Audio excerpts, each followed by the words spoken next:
আসসালামু আলাইকুম রহমতুল্লাহ।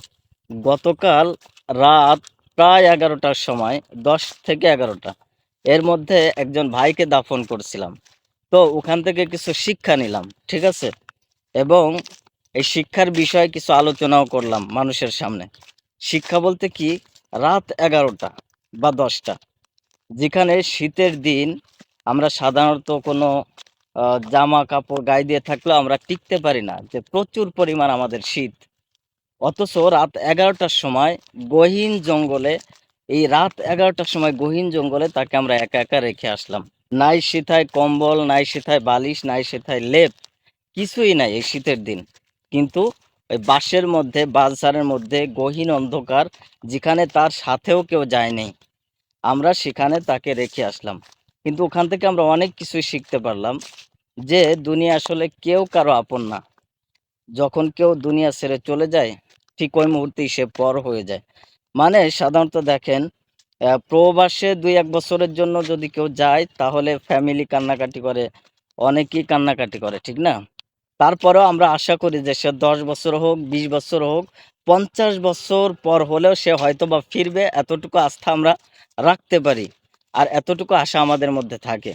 কিন্তু যেই ব্যক্তিকে একবার কবরের ওই জগতে বিদায় দেওয়া হয়, ওই ব্যক্তি কিন্তু আর জীবনেও আসবে না। ঠিক আছে? ওটা চিরস্থায়ী। ওটার কোনো শেষ নাই। ওই আখেরাতের কোনো শেষ নাই। তো ওই ব্যক্তিকে রাখলাম আর ওটাই চিন্তা করলাম, আল্লাহ! এই গহীন জঙ্গলে রাত ১১টা, ১২টা, ১টা, যেখানে আমরা একা, একা থাকতে ভয় পাই ঘরের ভিতরে, আর সে কবরের মধ্যে কিভাবে থাকবে? দ্বিতীয়ত, তার থেকে আরেকটা শিক্ষা নিলাম হচ্ছে, তার একটা বাচ্চা হয়তোবা ১৫ বছর, ১২-১৫ বছর বয়স হতে পারে। সে বাবা, বাবা বলে চিৎকার করতেছিল। সেটা দেখে আরো হৃদয় থেকে কেমন যেন একটা রক্তকণন হচ্ছিল এবং প্রচুর কষ্ট লাগতেছিল। আমার কাছে মনে হয় এখনো কেমন যেন লাগতেছে। মানে বাবাকে রাখা হচ্ছে আর সন্তান বাবা, বাবা বলে চিৎকার করতেছে। তো ওই যে আমি যে বিষয়টি বললাম, যে প্রবাসে গেলে ২০ বছর ৫০ বছর হলেও এটা আমরা আশা করতে পারি হয়তোবা কোনো একদিন দেখা হবে। কিন্তু কবরের জগৎটা এমন, যেখানে গেলে কেউ আর ফিরে আসে না। তো ওই মুহূর্তে আত্মীয়স্বজনের কেমন লাগতে পারে, বাবার কেমন লাগতে পারে, তার সন্তানের কেমন লাগতে পারে, তার মার কেমন লাগতে পারে। এইজন্য ভাই, যারা দুনিয়াতে এখনো আছেন, আখিরাতকে ভুলে দুনিয়ার পিছনে যারা দৌড়াদৌড়ি করেন, তারা একটু মাঝে, মাঝে চিন্তা করেন। রাত ১২টা ১টার সময় বাগানে গিয়ে চিন্তা করেন যে আপনি কিভাবে একা, একা থাকবেন।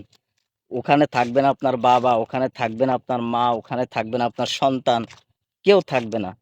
ওখানে আপনার একা, একাই থাকতে হবে। তাহলে ওখানে গিয়ে যেন আপনার একা না থাকতে হয়। আপনার সাহায্যের জন্য যেন সবসময়ের জন্য আল্লাহ তাআলা থাকে। সেই আল্লাহকে আপনি আপন করে তারপর কবরে যান। আল্লাহ যদি আপনার উপর নারাজ থাকে, তাহলে কবরে যাওয়ার পর বুঝতে পারবেন যে দুনিয়াটা আসলে কেমন ছিল। অনেক মানুষ কবরে গিয়ে আফসোস করবে, হায় আল্লাহ! দুনিয়ায় উলামা ইকরাম, মসজিদের ইমাম, মুয়াজ্জিনেরা কি সুন্দরভাবে আমাদেরকে বুঝাইছে, কিন্তু বুঝি নাই। কিন্তু কবরে আসার পর দেখি কবরে আযাব বলতে সবই তো সত্য। হায় আল্লাহ! আমাকে আবার দুনিয়ায় পাঠাও, এরকম কথা বলবে। আল্লাহ তাআলা বলবে, এখানে আর কোনো সুযোগ নাই। দুনিয়াতে যাওয়ার আর কোনো সুযোগ নেই। তখন তোমাদের পা ধরে, ধরে বুঝিয়েছিল, কিন্তু তোমরা বোঝো নাই।